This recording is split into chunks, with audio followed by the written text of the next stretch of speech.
consciously think through, what is my system of beliefs? What do I believe is ultimate? One of the ways you find this out is what motivates you. What is it that pushes you on? And as you get to examine what motivates you, that's where you're going to begin to see what it is that you really believe.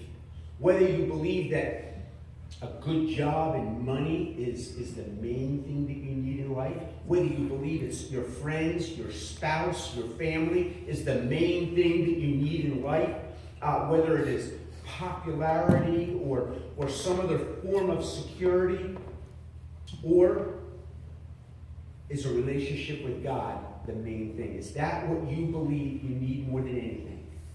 And so what we're going to do this morning is we're going to look at the consequences of belief in God. What comes out of us when we believe in God? When I was about 10 years old, my mother took me to Atlantic City. We used to always vacation in Ocean City, and she wanted us kids to just experience the boardwalk in Atlantic City for one afternoon. So we drove from Ocean City over to Atlantic City, and we were visiting these different storefronts, and there was this one place where there was this sales guy, and he was very entertaining, and everyone was seated in these chairs, and this salesman was entertaining us with his rhetoric and with his, just the way he could talk, and he held up a pair of salt and pepper shakers, and he said something like, he described them, these are incredible, like, these are gold-plated, or I don't know what he said, but he described them as amazing salt and pepper shakers, and he asked the audience, do you all believe that these salt and pepper shakers are worth $9? All right? Now, $9 would have been like $90 today, okay? And everyone's like, oh yeah, I mean, his talk, his rhetoric was so good. So everyone, oh yeah, those salt and pepper shakers, they're worth $9. And he's really got the audience going. And he's got us in the palm of his hand. And he continues to ask, and all of a sudden he points to my mom. I'm sitting right next to her. And he says, ma'am, do you believe that these salt and pepper shakers are worth $9? And my mom's like, oh yeah. She goes, sold. Step over there and we'll take your money.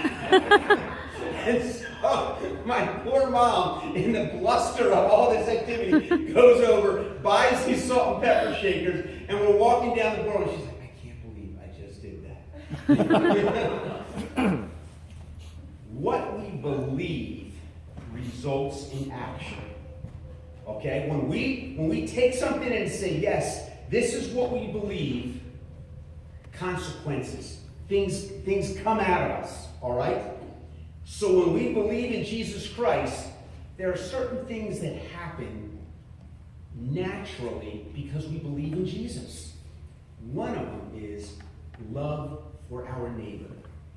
That is a basic tenet of the scriptures, that we love our neighbor. And so this morning, the main focus of this message is going to be, do we love our neighbor? And what does that look like? Now, I started with the question of belief because it is very important for me as a pastor here at this church, as your brother, that we do not get on the legalism train. The legalism train says you need to love your neighbor so God will love you.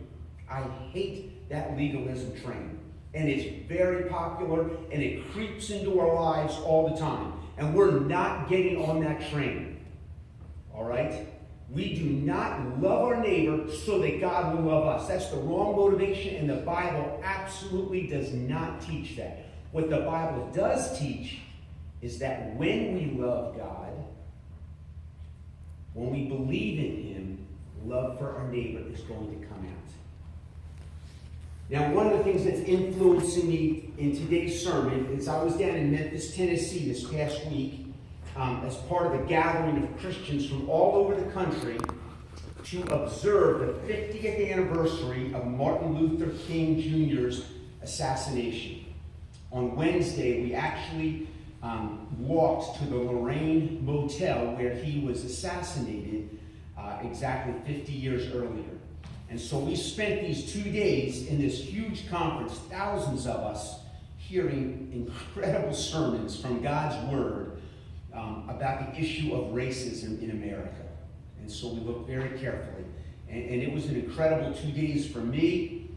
There was actually a few Asian pastors who were there and gave some incredible insights that I didn't know about racial prejudice against Asians in America. Gave a historical look at that. But most of our focus was on the black-white racial issue, since that's the one that tends to come out the most in America because of our history. But we didn't ignore that there is racism to everyone, whether you are Asian or Hispanic or from India or wherever you're from, that racism is prevalent around the world. There's nowhere you can go and escape racism. And so I just want you to know, as we go into this message, I'm going to be asking our church to consider how racism has come into our lives and how it does not fit with the God who leads us to love our neighbor. All right? So just as we go into this, I want you to have this mindset of what we're looking at here this morning. So Jesus, in his teaching, he gives us these lessons that test our beliefs. He makes statements that challenge, what do you really believe? And what Jesus does so well is his teaching uncovers what it is you really believe. So we're going to look at his teaching in Luke chapter 10. It's a familiar story, the story of the Good Samaritan. If you want to follow along in your own Bible, it's Luke 10, 25 to 37. We do have it up here on the screen. So let me go ahead and read. It's a long passage, about 15 verses, and just follow along with me.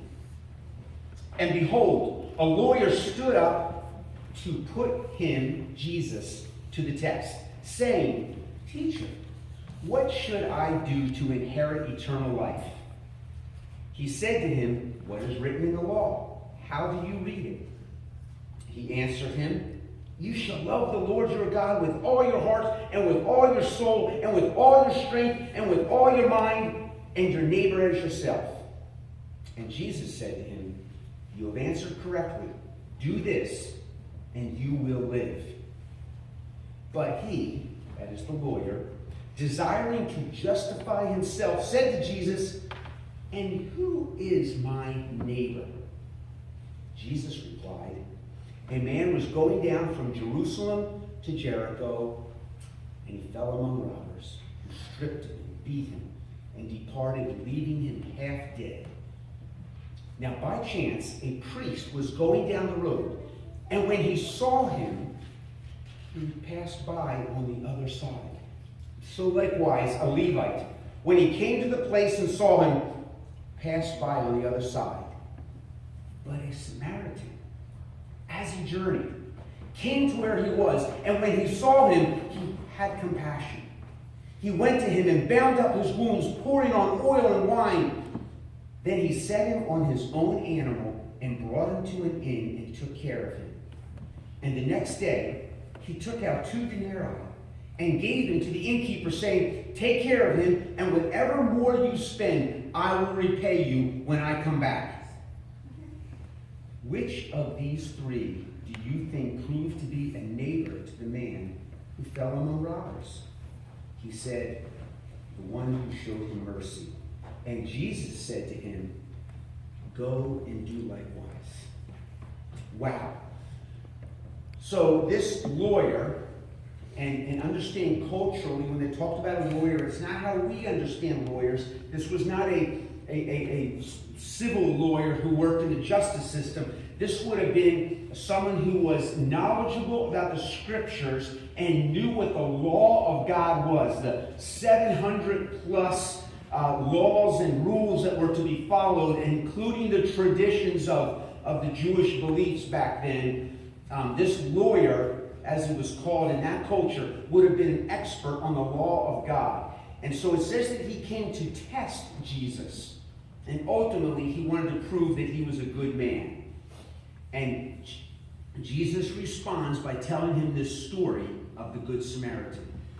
There are 3 things that I want you and I to take from this story this morning. 3 things. First, that loving your neighbor is not optional. Okay? We don't have the choice to say, I don't have to love this person. I don't have to love that person. It's okay if I withhold my love from so-and-so. According to Jesus' teaching, loving our neighbor is not optional. Secondly, we want to learn from the story, who is our neighbor? When Jesus calls me to love my neighbor, who exactly is he talking about? What does he mean by neighbor? And thirdly, we want to understand from this story that loving our neighbor is costly.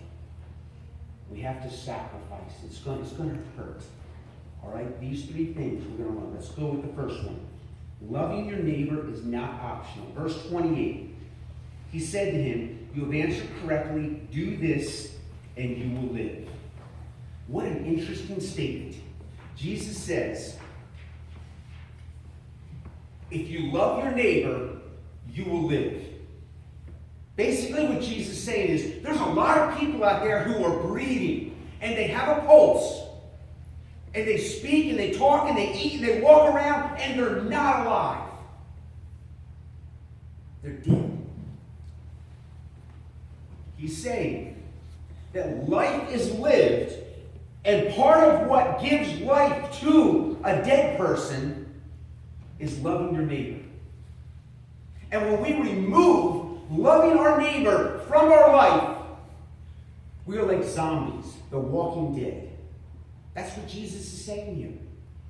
Now, he is not saying that in order to get life, you need to love your neighbor. Don't mistake it. He's not making an equation here, but he is saying that when you are alive, one of the signs of life is love for your neighbor.